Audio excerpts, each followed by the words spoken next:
muraho neza abantu banjye ngiye tugiye kubana no Brad Official. Ngewe tugiye kurebera hamwe uyu munsi neza ukuntu ufungura icyo twita TikTok ihemba cyangwa se hembla views international for TikTok account ukoresheje telefoni yawe. Nta bintu byo gukenera imashini, nta bintu byo kujya guca ngo muri Chrome ngo ukabanza ugahindura telefoni yawe nk'imashini. Ngewe turajyana step by step neza uko ndabikora, nawe ni kugomba kuza kubikora kandi bigakunda nk'uko muri kubibona nyine imeze. Murabona ifite za verification, ifite byose birimo nyine byujuje international TikTok account ndetse na creator reward program murimo murayibonamo neza. Ariko niyo mpamvu tugomba gutangira ikintu gukindi video. Urabona ni ndende ariko isobanura ibintu byose. Turafungura email nshyashya, ubwo n'ukuntu ndayifungura. Niyewe none tumara gufungura email tubone gufungura account ya TikTok yo ntari minota 5 biratwara, ahubwo condition ziriho nyuma nizo zikakaye cyangwa se zituma abantu benshi munayifungura ugasanga ntabwo mwemerewe guhembwa. Niba rugambegeze kuri YouTube channel kora subscribe, tujye tubana igihe cyose. Ngiye tugiye kubana no Brad Official. Kora like kuri iyi video, tera comment kuri iyi video, sangiza abagenzi bawe nabo babashe kumenya video ndetse n'udushya twose ngenda nshyira hano kuri YouTube channel ya Brad Official. Ni yanyu mwebwe abanyarwanda. Ntibisanzwe ntatinze, mbere na mbere muba muzi yuko hari application yitwa mugomba guhindura igihugu uherereyemo ukabanza ukajya hehe mu bihugu byemera monetization. Ni bihugu bitarenze 6. Ndahita ngiye, niyo mpamvu ngiye kubanza gukenera aka VPN bita Windscribe. Nimara kugakenera ku ka VPN cyangwa se twita Thunder, ndakadownloadinga Windscribe ngiye. Nimara kuyishyiramo hano ndayisavinga. Ngewe ndaza guhitamo igihugu bita United Kingdom cyangwa se Ubwongereza, kubera impamvu imwe ntari buhitemo United States of America. United States of America cyangwa se Leta Zunze Ubumwe za Amerika ntabwo ushobora guhitamo ngo uzabikuza amafaranga. Waba monetiza bigakunda ariko ntushobora kubikuza ngo uzabone amafaranga. Nyuma yaho twe turaza tuyifungure ngiye rwose ngira ngo murimo murayibona Windscribe. Nitumara kuyifungura turasetingamo baratubwiye ngo dushyiremo email turakreate account. Birumvikana tuhitemo wenda nk'iyi. Nitumara dukore continue Google nyine. Ibi ni ibintu musanzwe byo muzi. Asigaye tugiye guhitamo icyo twita United Kingdom. Nyuma yo kutwereka gutya baratweretse amasava menshi. Wowe uraza usakinga iyo bita United Kingdom. Ngiyi rwose irimo. Asigaye kuyishyiramo cyaka twikoreshereza iyo bita Thunder VPN. Twikoresheje iyo twita Thunder VPN. Ni ukuvuga ngo iyi tuyikuremo twikoreshereza iyo bita Thunder VPN, kuko abantu benshi bakunze kuyishinja ngo iragoye. Twita Thunder VPN.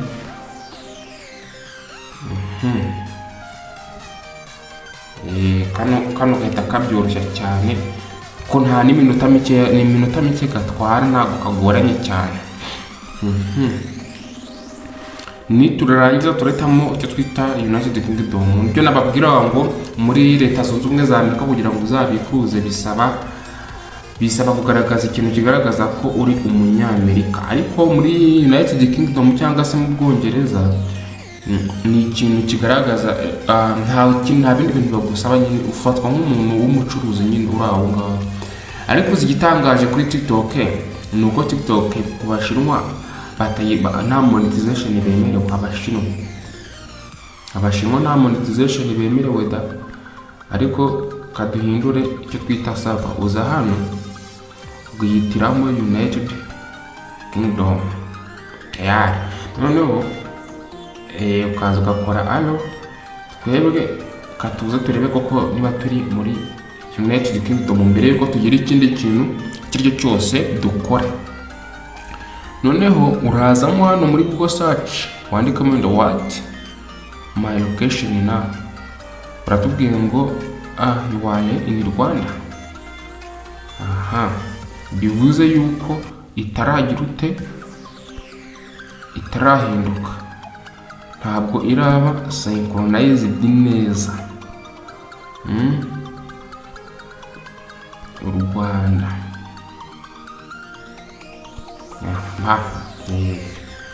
noneho tukongera yes, baratubwiye ngo Greater London mu Bwongereza. London ni umujyi wo mu Bwongereza, niwo capital city cyangwa se umurwa mukuru w'Ubwongereza. Noneho nyuma yo kumenya ko turi mu Bwongereza, ibi birakemutse sasa. Ko tugiye kuza twizira hehe muri tugiye kuza muri setting to creating email. Create email yuje muri setting za telefone, ukajya hano handitse ngo account, wowe warangiza ukigiraho hehe kuri add account, asigaye ugahitamo Google. Tugiye turahita ducreate, nibwo buryo nyine bworoshye ndeba ngiye gukoresha kugira ngo bigende neza.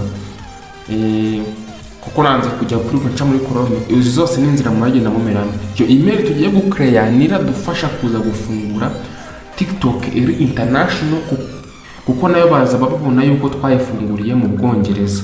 Turakora create email my personal use, ku bantu batari bazi gucreatinga email, wenda tubavuge ngo TikTok cyangwa se international TikTok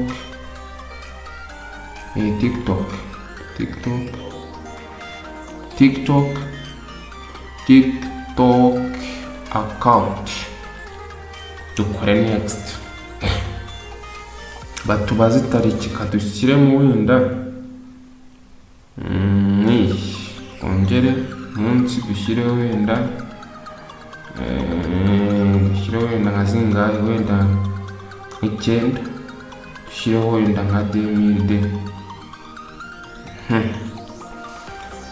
Igitsina duhitemo umuhungu, ko niba uri umukobwa we ntuhitamo ko uri umuhungu, ariko ushaka guhinduka nta kibazo. None baratweretse tugiye guhitamo hano international gaduhitemo iya mbere, kamanza nyifata screenshot tutaza kuyibagirwa kuko turaza kuyikenera. Noneho niba imaze kugeramo hano, tugiye gushyiraho password wenda ngo international tik kuno sibyo, nitranza twikorera next. Tutegereze turebe ko password barayemeye. Account info ni iyi ngiyi sibyo, baratubwiye ngo ni iyi ngiyi account yacu. Dukore next, tumara gukora next baratubwiye ngo privacy and terms. Murabona nta nimero ya telefone batubajije, aka kantu mwakabonye cyangwa aka kantu mushaka kwa mutakabonye neza. Nitumara kubyemeza tayari account yacu hano turaba tumaze kuyicreatinga ya Gmail. Asigaye nyuma yo kumenya ngo twamaze gucreatinga Gmail yacu, tugiye gufungura icyo twita international TikTok account. Turaza hehe, turazamo hano muri TikTok account. Nitumara kuza muri TikTok account, ni TikTok yacu kadutegereze gatoya ibanze ifunguke.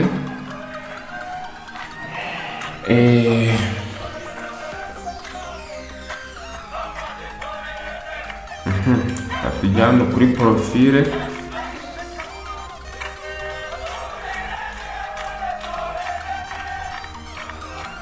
Tujye kuri profile.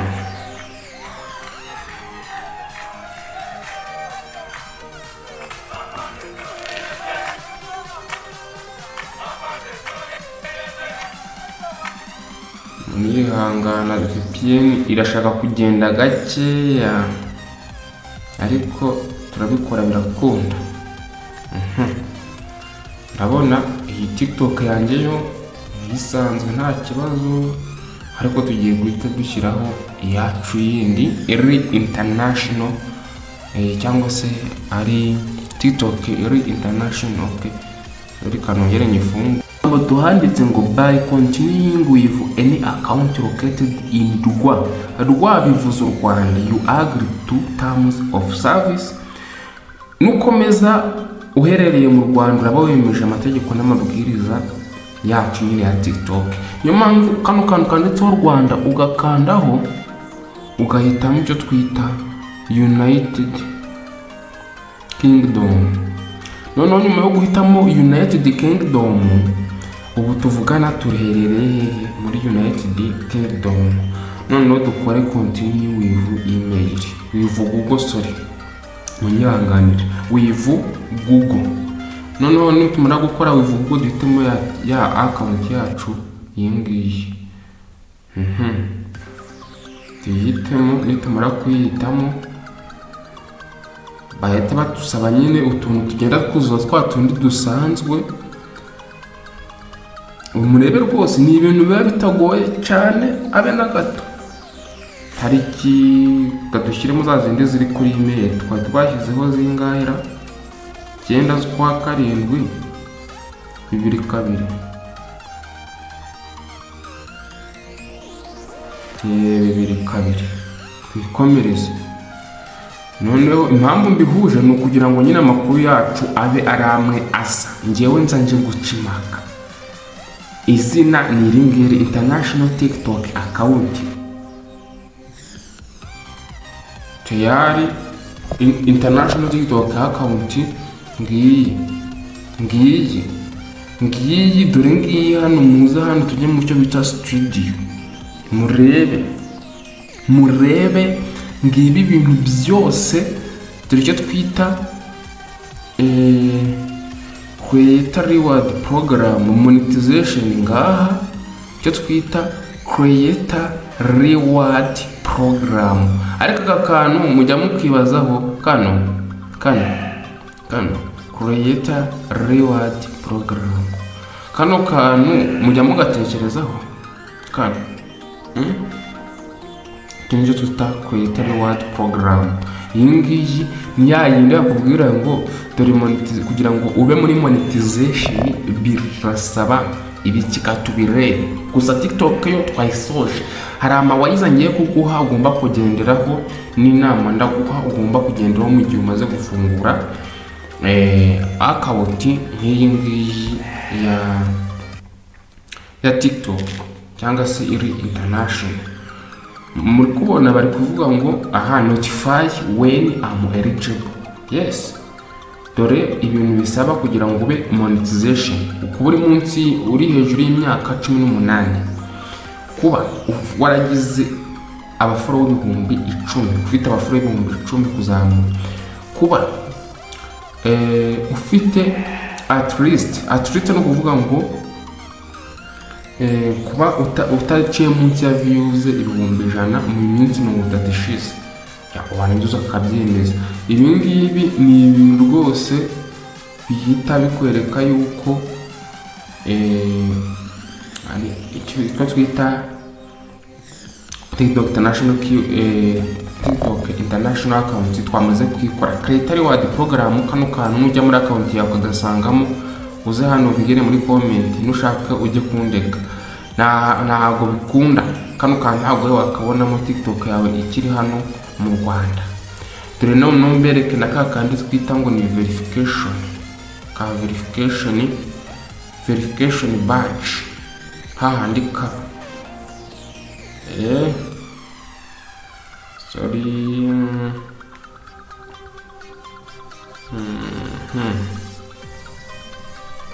bakakwereka haciyemo iminsi mikeya, ntabwo bahita bakaguha nona, ariko nako kaba kariho kamwe ka verification kuri ntuza yawe, kuri account yawe. Ariko umuntu wese ukirimo urarwana n'intuza